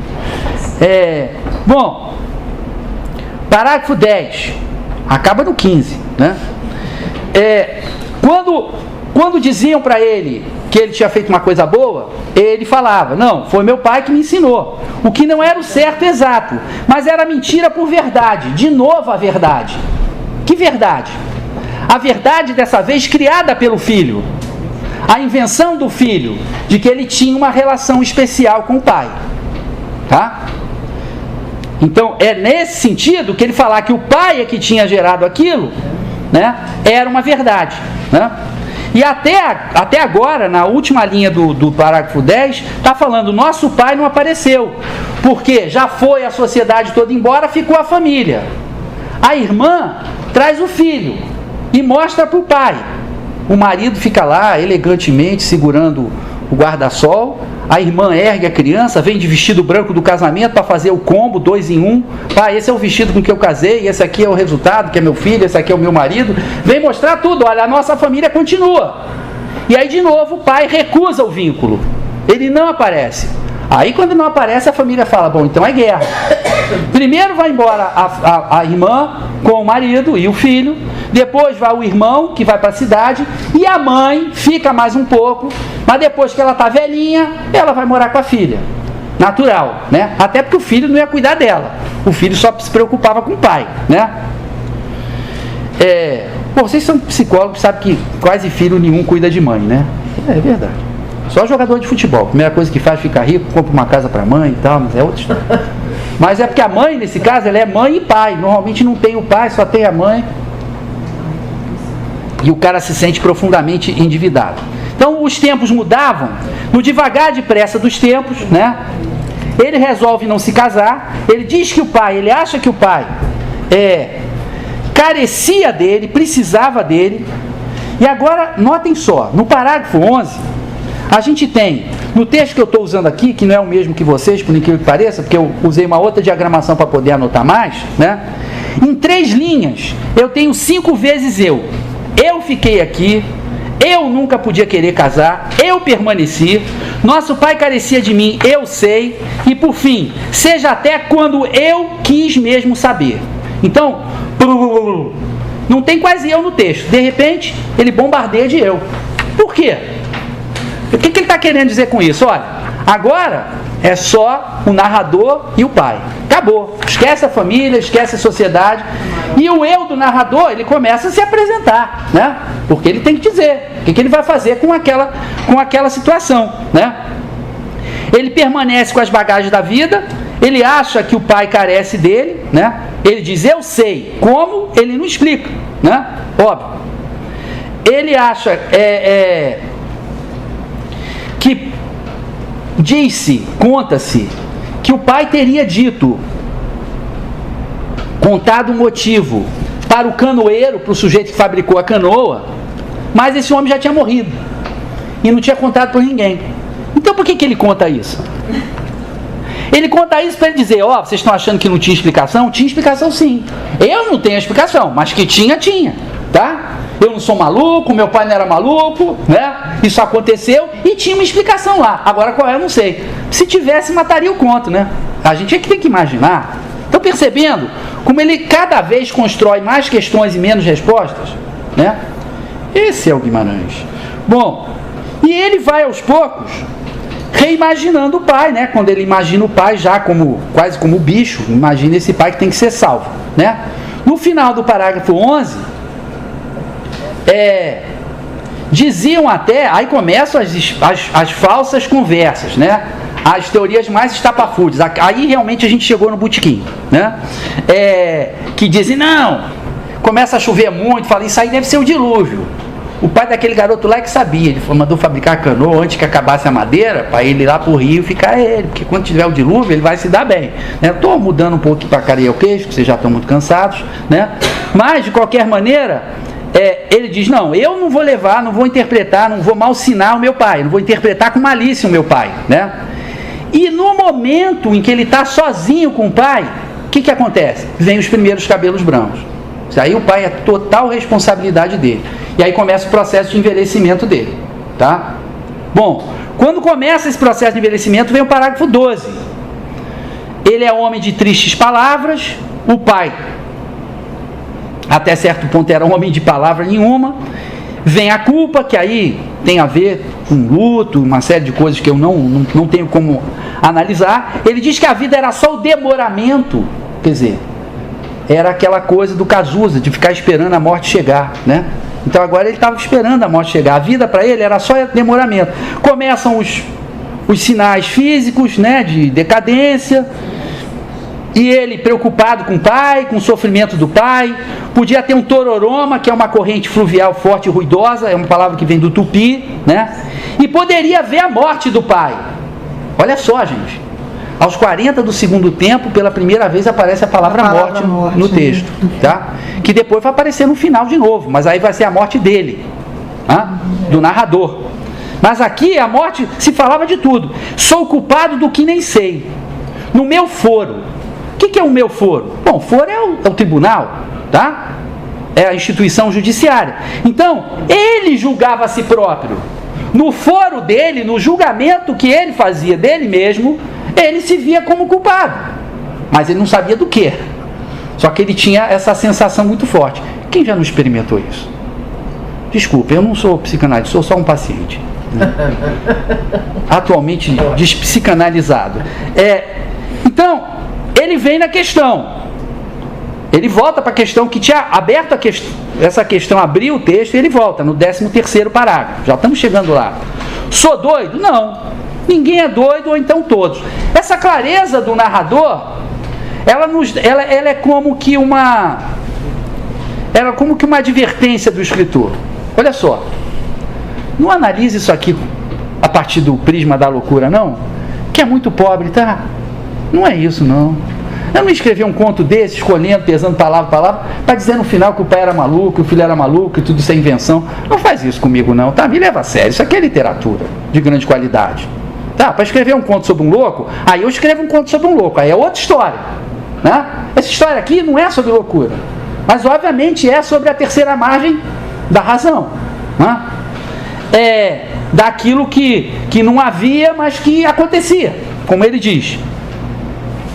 E de novo, a gente tem 3 vezes o eu aparecendo no 13º parágrafo. eu estava muito no meu sentido, eu agora mesmo, eu tomo o seu lugar. Quando ele chama o pai, pai, o senhor já fez o seu tanto, né? O coração dele bate no compasso do mais certo, quer dizer, em oposição à culpa que ele sentia, que ele não sabia o que era, quando ele chama o pai, ele sente que aquilo, o coração dele vai dizer que é a coisa certa. Não se explica por quê, mas vai se dizer que é a coisa certa que ele está fazendo naquela hora, né? Mas eu tremi profundo, né? O pai levanta o braço, depois de tantos anos, né? Primeira vez que o pai saúda alguém, e vai ser exatamente esse filho, né? Mas ele não pode porque acha que o pai pareceu vir da parte do além. E depois disso, hoje em dia, não na hora, mas hoje em dia, ele está pedindo um perdão, né? A quem? Os budistas dizem o seguinte: você não perdoa ninguém se você não perdoar primeiro a si mesmo. Ele está nessa armadilha. Ele não perdoa a si mesmo. Sabe-se lá por quê, mas ele não perdoa, né? E aí, ele está preso. Chegamos, acreditem, se for possível, que a gente chegou no 15º e último capítulo, né? Ele adoece e, curiosamente, claro que ele não vai mais no Rio, está velho, doente, ninguém mais vê o pai, porque só ele era capaz de ver. Porque era fruto da sua imaginação? Não sei. Novamente é uma chave muito pobre. Eu quando estava preparando, eu li uma frase do Wilhelm Flusser, que é um filósofo, que foi mencionada pelo Paulo Roney, e que diz o seguinte: as pessoas esquecem do aspecto vivencial da literatura e, em nome, deixam isso em detrimento, né, do aspecto vivencial, você passa para o aspecto intelectual. Então você esquece, se você lê um conto como esse, não é para explicar nada. Eu expliquei alguma coisa? Nada. Eu só tentei aprofundar a possibilidade de vocês vivenciarem, né, as questões, emoções, aflições que existem, que estão presentes nesse conto, tá? Então, não vamos deixar... Quando a gente lê um Terceira Margem do Rio, primeira coisa que a gente faz, a gente lê de novo. Eu li não sei quantas vezes mais agora para vir. Eu li no ônibus, fiz anotações no ônibus, vindo para cá. As anotações, eu acho que mais interessantes para mim, né, foram as que eu fiz no ônibus, já no desespero. Bom, agora é a última vez que eu vou ler antes de falar para o pessoal. Vou ver se eu vou tirar alguma coisa aqui, né? Então, ninguém mais sabe dele, e o filho começa a se definir pelo que ele não é. Ele é o que não sou, o que não foi, o que vai ficar calado, né? Que nem o rio, né? Mas ele não vai para o rio. Ele teme abreviar a vida, ele teme o suicídio, porque qual é o sentido da vida dele, né? Mas no artigo da morte, esse negócio do artigo da morte, eu só entendi no ônibus. Eu fiquei, o ônibus é bom. O Riobaldo diz no Grande Sertão que o trem é bom para pensar. Como eu não ando de trem, quase não ando de trem, de vez em quando eu vou na Zona Norte, eu vou de trem, mas o ônibus não é tão bom. Mas se ele está vazio, o ar-condicionado, dá para quebrar um galho. Então, eu manjei esse negócio do artigo da morte. Artigo, a gente fica pensando, artigo do quê? Artigo literário? Artigo acadêmico? Artigo que tem no magazine? Não! Artigo da lei. Então ele está dizendo o seguinte, olha só, a morte é a lei. Como diria com o padre meu Quelemem, né? O grande guru Manon Tropo, de Riobaldo, né? Olha só, a colheita é comum, ou seja, a morte é comum, mas o capinar é sozinho. Cada um é que vai tratar do seu capinar, de viver a sua vida e saber encarar a sua morte. Então ele diz assim, quando chegar no artigo da morte, nessa lei que eu tenho que cumprir enquanto ser humano, peguem em mim, me depositem também numa canoinha de nada, nessa água que não para, olha essa água infinita, de longas beiras, né? Olha de novo a ideia de infinito. Ele não coloca a palavra infinito, porque, pô, sinceramente, era que nem você ir fazer a prova de matemática, o professor te entregar a cola 5 minutos antes, tá aqui, ó. É isso, a raiz quadrada, não sei o quê. Não pode botar a palavra infinito aqui, né? Então ele fala longas beiras, ele vai, né? Ele te empurra, vai lá, garoto, interpreta isso. Eu, lá no final, uma das últimas palavras, o eu, parece essa subjetividade. Eu, rio abaixo, rio afora. O último rio é o rio adentro. é o rio que vai para dentro da alma, é o rio que vai para dentro da consciência. E nesse momento, esse eu, as duas últimas palavras do texto, se você pegar de um lado, você tem eu, e do outro lado, você tem o rio. É você se fundir nesse cosmos, é você se fundir nesse rio. Obrigado.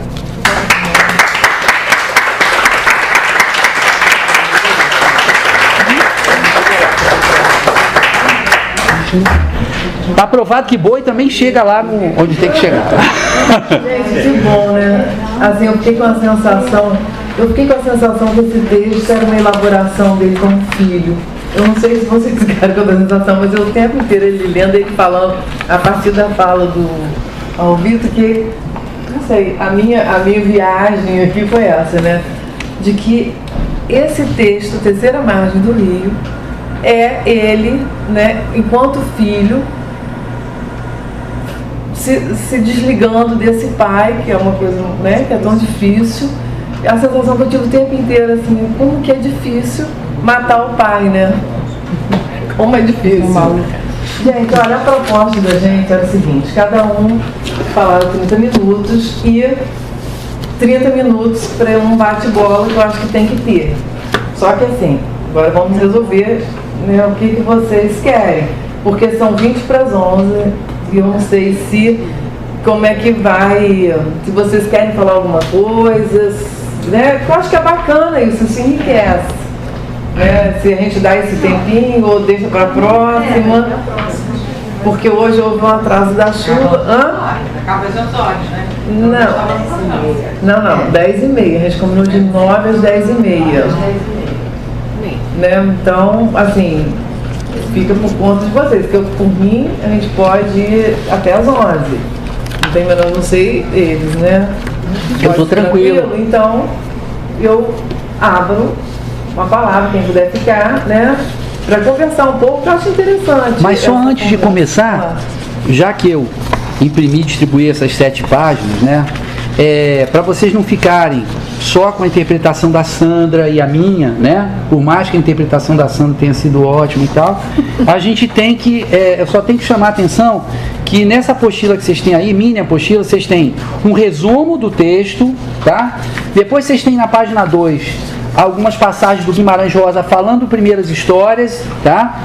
Falando de religião e de mistério, falando do Paulo Rohner, que ele diz que as primeiras histórias são sondagens no inconsciente e que há coisas outras que só o psicanalista entenderá. O que está escrito não se refere exclusivamente ao texto da Margem do Rio. Não, sobre Guimarães. Entendi. Não. E tem quatro autores diferentes analisando o Terceira Margem do Rio, tá? Cada um com uma proposta, um inclusive analisando do ponto de vista da questão da melancolia, tá? Tem um trecho depois daquele encontro no Rio entre o Riobaldo e o menino, tá? Tem até um desenho, aí esse é um detalhe interessante. O Guimarães mandou fazer um índice desenhado do livro. E ele disse para o desenhista quais eram os símbolos que tinham que ser colocados. Então eu coloquei aqui uma xerox do símbolo do Terceira Margem do Rio com a explicação que uma autora dá, né? E por fim, a gente tem 7 frases do Guimarães Rosa, né? Com a última, graças a Deus, tudo é mistério. Tá? Pronto. É só para vocês saberem o que tem na apostila. Quem gostaria da palavra?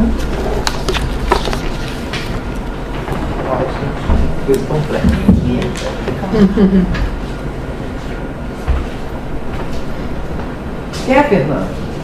Eu acho que você quer. Acho que ele fez uma tabelinha muito bacana.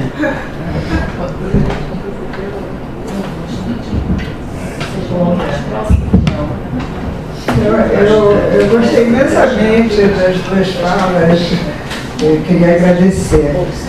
E eu estava todo tempo me lembrando que é curioso, porque algum tempo atrás me solicitaram um pequeno texto, vórtice, sobre supervisão. Eu só esclarecendo, supervisão de sessões de análise, a gente supervisiona o trabalho que nos é apresentado das sessões entre paciente e analista. O supervisionando nos traz o relato E o supervisor, então, tem um papel aí que eu não sei exatamente o que seja.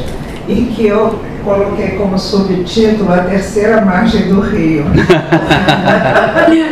Porque justamente é um espaço, não é? Enigmático, não é? Enigmático, não é? Que você não apreende ao lugar nenhum, não é? E ao mesmo tempo lugar do assombro, do espanto, do desconhecido, de tudo que não se define, não se forma, não é?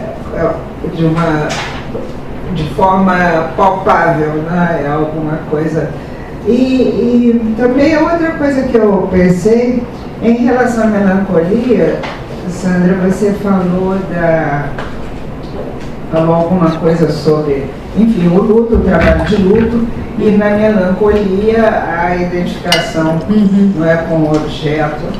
E eu lembrei que justamente, vocês, muitos devem ter talvez assistido aqui o Roussillon, quando ele falava das patologias narcísicas, e que ele fez uma conferência sobre melancolia, não é, identitária, justamente, das situações narcísicas. E ele trabalha, ele joga com essa frase do Freud, da sombra do objeto. E exatamente porque a Teresa, como é difícil matar o pai, porque realmente esse pai fica como uma sombra que ele não pode se desvincular, ele não pode fazer o trabalho de luto, porque ele não pode se separar. É algo que está ali presente e que ele não consegue se desligar e que acaba matando, né? Consumindo ele. Ele não tem vida. A vida de ir-se, né? A vida vai, né? Deixa a vida aí. E ele não consegue viver a vida. Enfim, são ideias. Mas é uma beleza, esse conto é uma beleza. É algo extraordinário. A gente pode explorar sobre vários aspectos, né? Vários pontos de vista.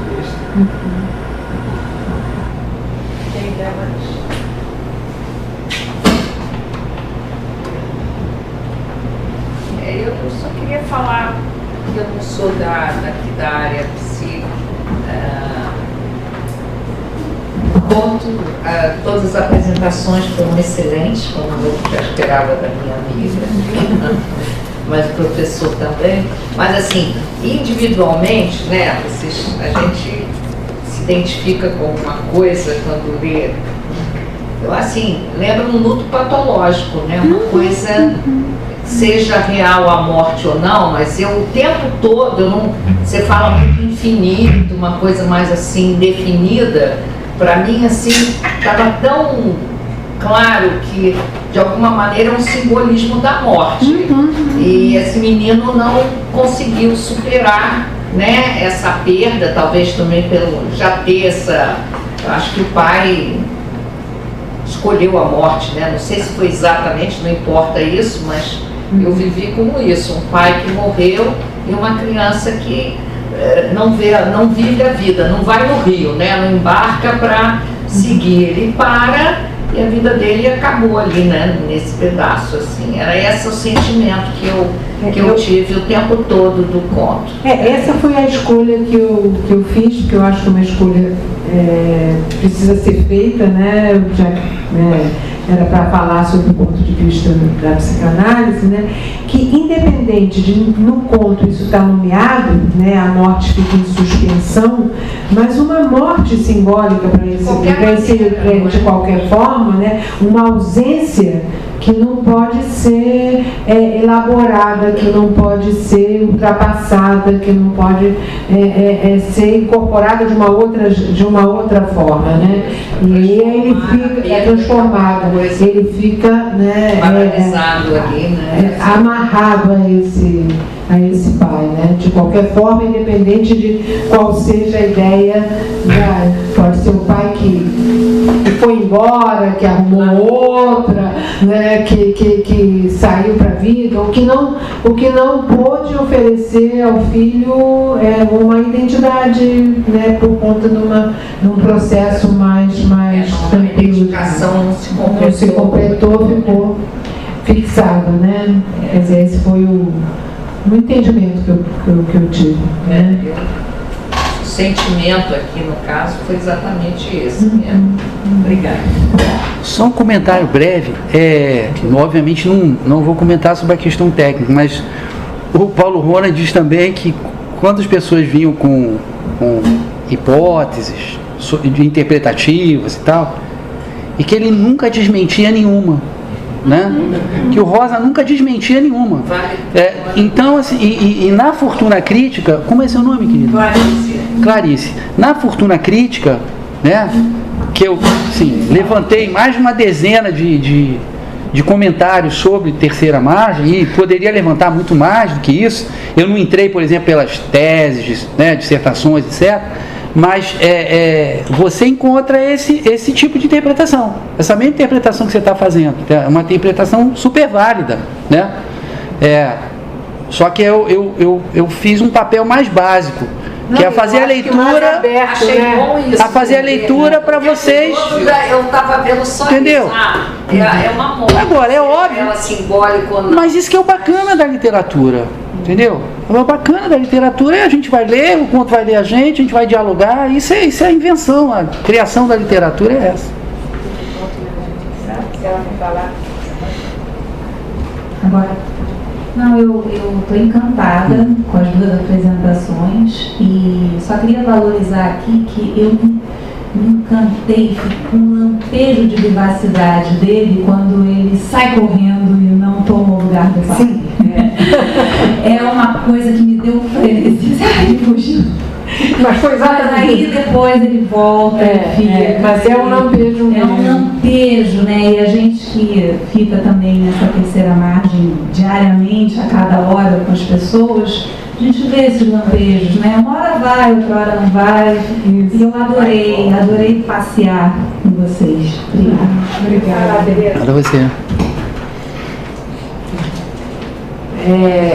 A Judith Rosenbaum, ela fala isso no videozinho da Casa do Saber, ela afirma isso. Eu não trouxe porque eu quis mesmo deixar aberto no final, mas ela acha que é uma libertação, que ele nega aí no caminho do outro, né, naquele momento. Mas depois ele se recorda. Soninha. Pena que não dá tempo de ouvir o Caetano, né? O Milton, que é lindo. Né? Não, eu queria frisar aqui a beleza do teu trabalho, né? Que você fez um texto poético, né? Ele diz, quer dizer, falar do professor, que faz uma costura muito interessante. Mas o que é que você conseguiu tirar desse conto e falar do ponto de vista da psicanálise? Que é um ponto belíssimo, belíssimo, né? Muito difícil especificar, objetivar, porque é tão de uma poesia, de uma beleza, né? O ritmo, a cadência, né? E eu nem pensei se fala de se morreu ou não morreu, se é fantástico, mas fala do enigma, né? Tem um enigma, você não precisa definir nada, solucionar nada, e também esse enigma do outro, você convive, eles conviviam lá, ninguém sabe, mas por quê? O que a gente às vezes não entende, por que alguém toma uma decisão, ou escolhe alguma coisa, ou decide alguma coisa, seja alguém que a gente convive, sejam pacientes, né?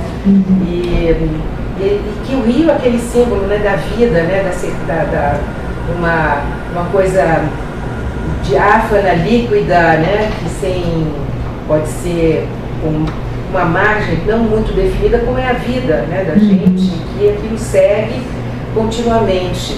Então, parabéns, eu achei lindo o teu texto, as apresentações, é isso. Tinha um comentário para fazer, que você falou da poesia, e uma das comentadoras, eu lembro que é uma mulher, não me lembro mais o nome dela, mas uma das comentadoras faz uma análise linguística do conto. Então ela descobre o seguinte: esse conto ele é muito próximo da poesia, que a poesia tem que ter um ritmo. Então a poesia, por exemplo, normalmente não trabalha com palavras grandes, que numa palavra grande a batida do átono da sílaba tônica, ela vai ficar muito longe de uma outra se a palavra for grande. E aqui não vai criar um ritmo. Com palavras pequenas, você fazendo a batucada. Então isso vai dar um ritmo. E ela diz que o conto, se você analisar, né, ele tem um ritmo exatamente de poesia.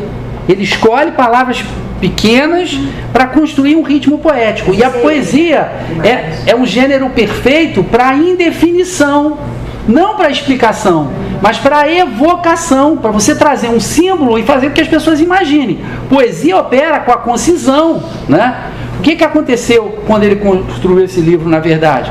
Ele foi convidado a publicar uma coluna semanal no Globo, em 1961, e no ano seguinte ele estava numa entrevista na Alemanha e deu um sorriso daqui a aqui, porque perguntaram quando ia sair os primeiros stories, e ele falou para os alemães o seguinte: olha, eu estou felicíssimo, porque para um artista toda redução, toda limitação é um desafio. Então, o menor conto que o Guimarães tinha escrito antes disso aqui devia ter umas 35, 40 páginas. De repente ele tem que escrever um conto de 6 páginas.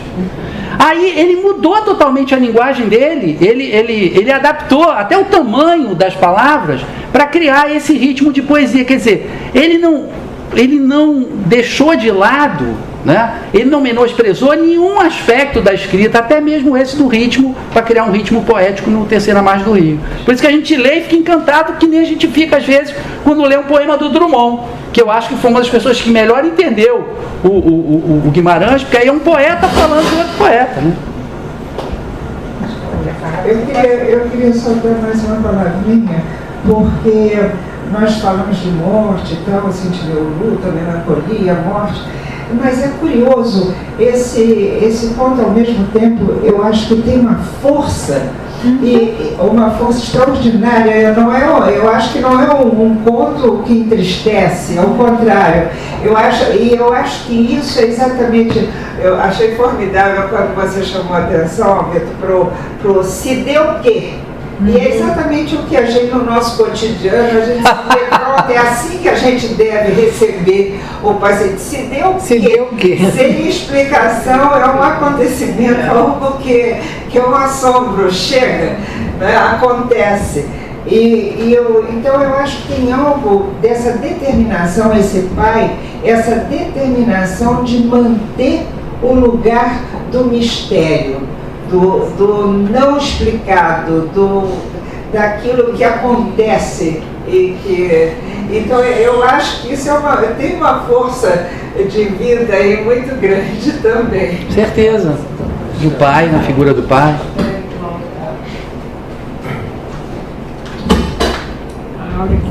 Um outro aspecto que me chama a atenção também é que eu acho que o conto nos convida a rever as nossas invenções para preencher o decoramento, né? Até que a gente vai entrar na canoa também, né? Mas a gente precisa alimentar as nossas invenções. Sai correndo. A Áurea quer falar.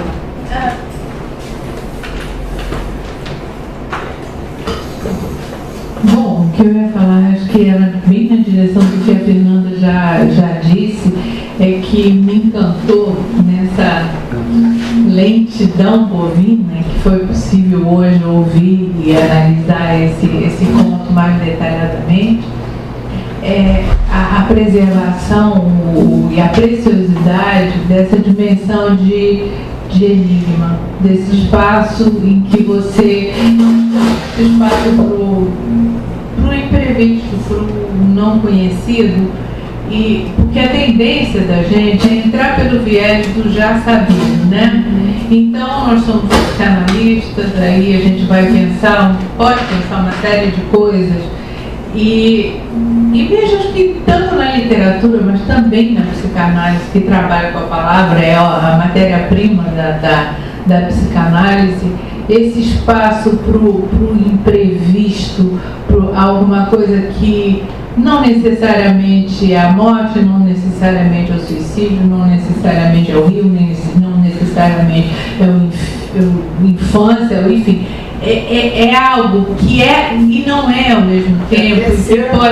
É a terceira margem.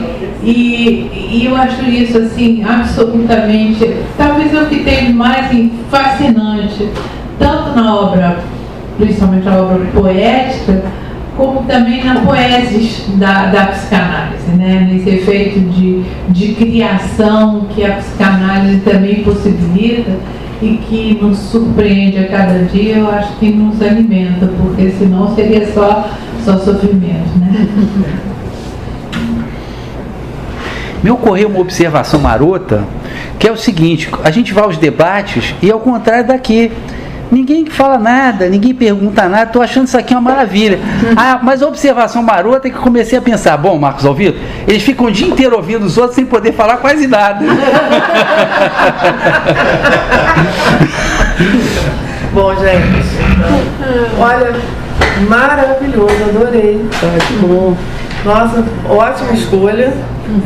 Sandra que indicou, depois a Ruth, que a indicação primeira foi da Sandra. Aí eu corri atrás da Ruth para te encontrar. Foi ótimo.